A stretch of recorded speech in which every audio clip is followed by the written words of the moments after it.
Welcome back. Chapter 25, the last chapter.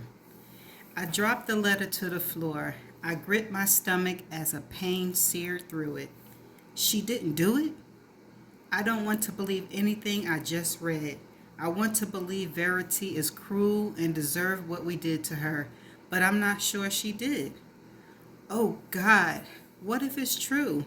This woman lost her daughters, then her husband tried to kill her, and then we did kill her. I sit back, staring at the letter as if it's a weapon that harnessed the power to destroy the life I've recently built with Jeremy. So many thoughts are running through my mind. I pressed against my temple because my head is pounding. Jeremy already knew about the manuscript, girl. That's what I said. He already knew. Had he really already read it before I gave it to him? Did he lie to me? No, he never denied knowing it existed. In fact, now that I think back on that moment, his exact words were, "Where did you find this?" It's too much to take in. I can't process everything she said and everything that's happened. I stare at the letter for so long I forget where I am and that Jeremy and crew are downstairs and that any minute he'll come looking for me. I crawl forward and grab the pages. I shove the knife and pictures back into the floor, then cover the hole with the wood. I take the pages to the bathroom and I lock the door behind me. I kneel in front of the toilet and I start ripping each page into tiny shreds. I flush some of the paper and eat as many pieces of the letter. What? Hold on, let me reread that. I flush some of the paper and eat as many pieces of the letter I can find with Jeremy's name. I want to make sure no one ever reads a word of this. Jeremy would never forgive himself, never. If he found out the manuscript wasn't real and that Verity never harmed Harper, he wouldn't be able to survive that kind of truth. The truth that he murdered his innocent wife. That we murdered his innocent wife. If it even is truth. Lowen? I flush the rest of the pieces of paper in the toilet. I flush again for good measure, just as Jeremy knocks on the door. You okay? He asks. I turn on the water and try to calm my voice. Yes. I wash my hands, then take a sip of water to ease the dryness in my mouth. I look in the mirror and recognize the terror in my eyes. I close them, attempting to push it back. All of it. Every terrible thing I've witnessed in my 32 years. The night I stood on the railing. The day I saw the man being crushed beneath the tire. The manuscript. The night I saw Verity standing at the top of the stairs. The night she died in her sleep.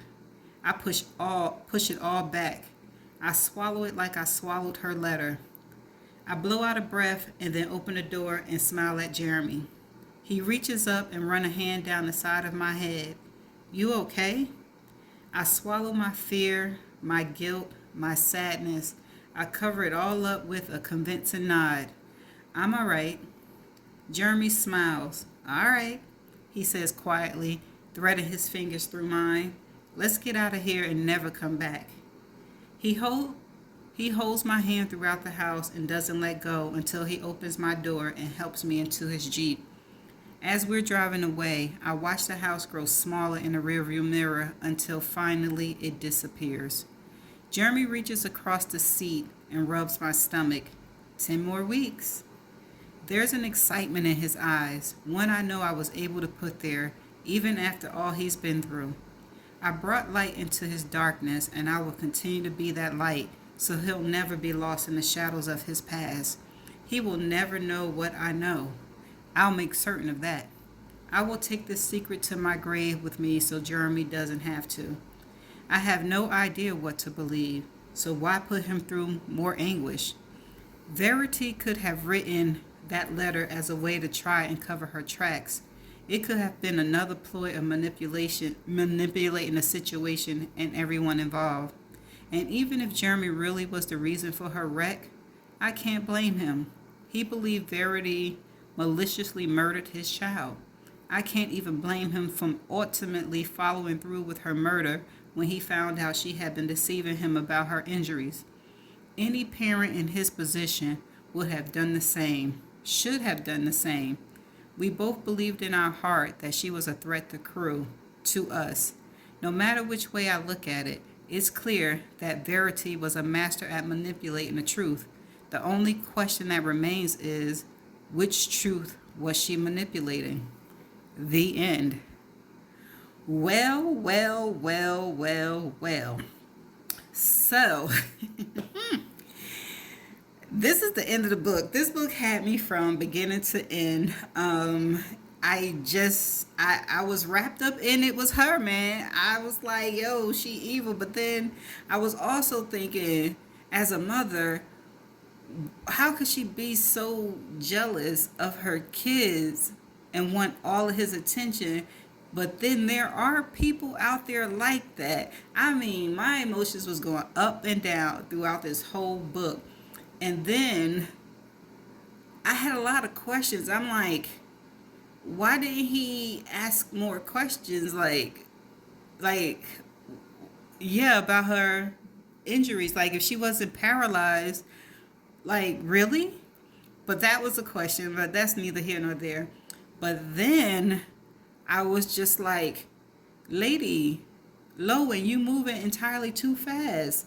You ain't even writing a book. You all up in her business. Could you write the book? I honestly wanted to know if she was going to be capable of writing a book, but then she got wrapped up in the manuscript, and I'm like, y'all moving entirely too fast for me. And then the house was scary, and I was like, nah, I don't want to believe it. I don't want to believe it. And then to find out homeboy knew about the manuscript, he knew about the manuscript. So I don't know, like in the end, she did say, like, how do you know she's not writing this to cover her tracks? But she had to write it before her death, right? Yeah, she had to. Well, then again, she still, see what I mean? Too much up and down for me. But this was a really good book. If I had to rate it on a scale of 1 to 10, I would give it a 10. It was very well written. And I'm going to follow this author and read some more of her books. So thank you so much if you listened throughout the whole throughout this whole book. I appreciate you listening. And until next time, y'all have a great day. Bye.